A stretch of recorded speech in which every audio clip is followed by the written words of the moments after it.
स्वामी विवेकानंद बस एक साधु नहीं थे, वो एक विजनरी थे, एक लीडर थे। जो लोग अपनी बात नहीं कह पाते उनके लिए उनकी आवाज थे। उनका जन्म नरेंद्र नाथ दत्त के रूप में हुआ था। उन्होंने पूरी दुनिया को ओपन आर्म्स और कंपैशन से भरे दिल के साथ अपनाया। उनके शब्दों ने लाखों लोगों के दिलों में एक नई आग जगाई। आज भी उनके शब्द हमें प्रेरित करते हैं। उनकी टीचिंग्स आज भी इम्पोर्टेंट हैं। उन्होंने हमें हमारी अपनी पोटेंशियल का पावर दिखाया। उनका मानना था कि हम सब में डिविनिटी है। उनका मैसेज सभी बॉर्डर्स, कल्चर्स और रिलीजन से परे था। इसीलिए वो आज एक ग्लोबल आइकॉन है।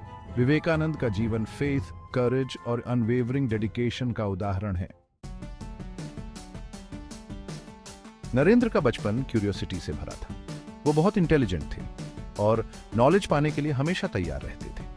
सच्चाई जानने की चाह उन्हें अलग अलग चीजें सीखने के लिए प्रेरित करती थी। उन्होंने फिलोसफी और रिलीजन से लेकर म्यूजिक और लिटरेचर तक कई सब्जेक्ट्स में ज्ञान प्राप्त किया।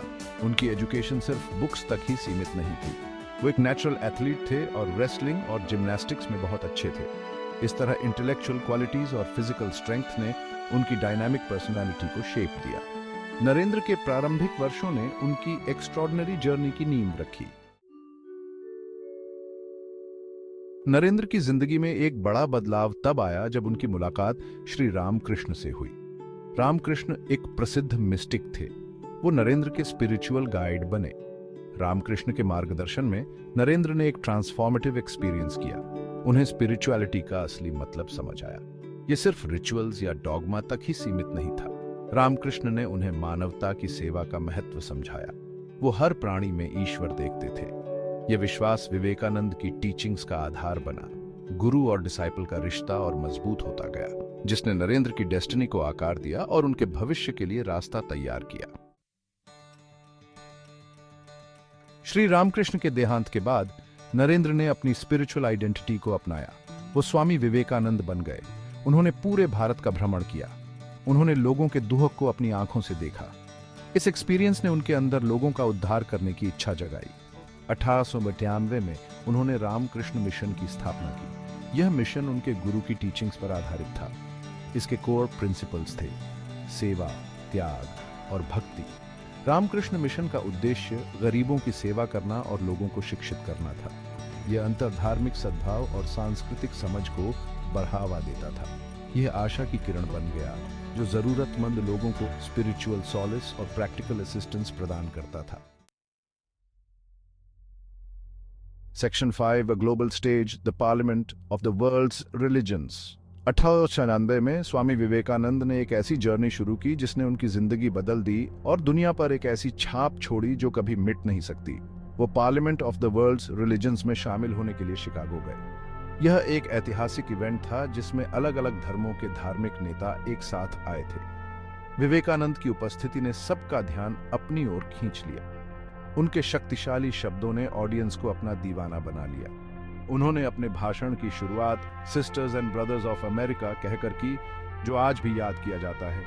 यह सिंपल लेकिन गहरा अभिवादन सभी बैरियर्स को तोड़ता है और दिलों को छू जाता है। विवेकानंद का यूनिवर्सल टॉलरेंस और एक्सेप्टेंस का मैसेज सभी के दिलों तक पहुंचा।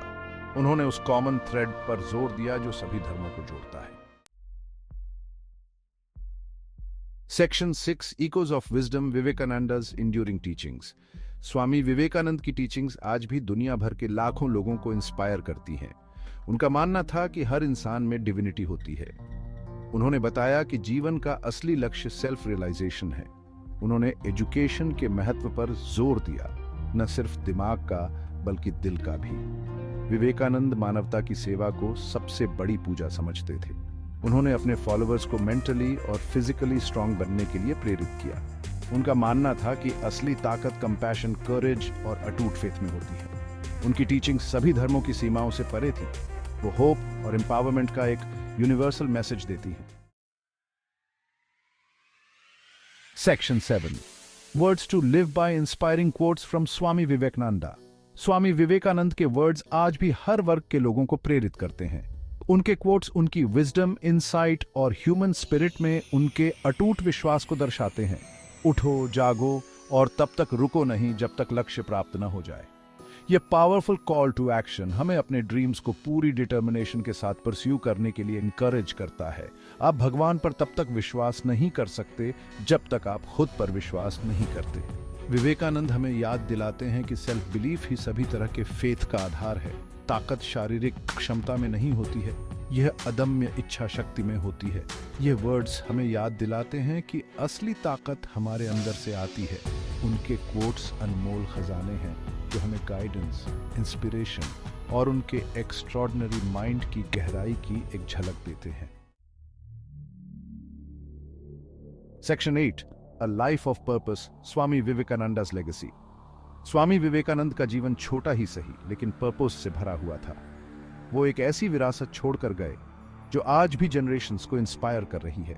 एजुकेशन, सर्विस और सेल्फ रिलायंस पर उनकी टीचिंग्स ने अनगिनत लोगों को एम्पावर किया है। रामकृष्ण मिशन, उनकी अमर विरासत, एक न्याय संगत और दयालु दुनिया के लिए उनके विजन को आगे बढ़ा रही है। यूनिवर्सल ब्रदरहुड का उनका मैसेज आज भी उतना ही रेलेवेंट है जितना एक शताब्दी पहले था। विवेकानंद का प्रभाव धर्म के क्षेत्र से बहुत आगे तक फैला हुआ है। उन्हें एक सोशल रिफॉर्मर, एजुकेशन के चैंपियन और भारत की समृद्ध स्पिरिचुअल हेरिटेज के प्रतीक के रूप में जाना जाता है। उनका जीवन इस बात का प्रमाण है कि एक व्यक्ति का अटूट विश्वास दुनिया को बदल सकता है। Section 9, conclusion, a timeless inspiration. Swami Vivekananda का जीवन और उनकी टीचिंग्स आज भी कई जनरेशंस और कल्चर्स के लोगों को इंस्पायर करती हैं।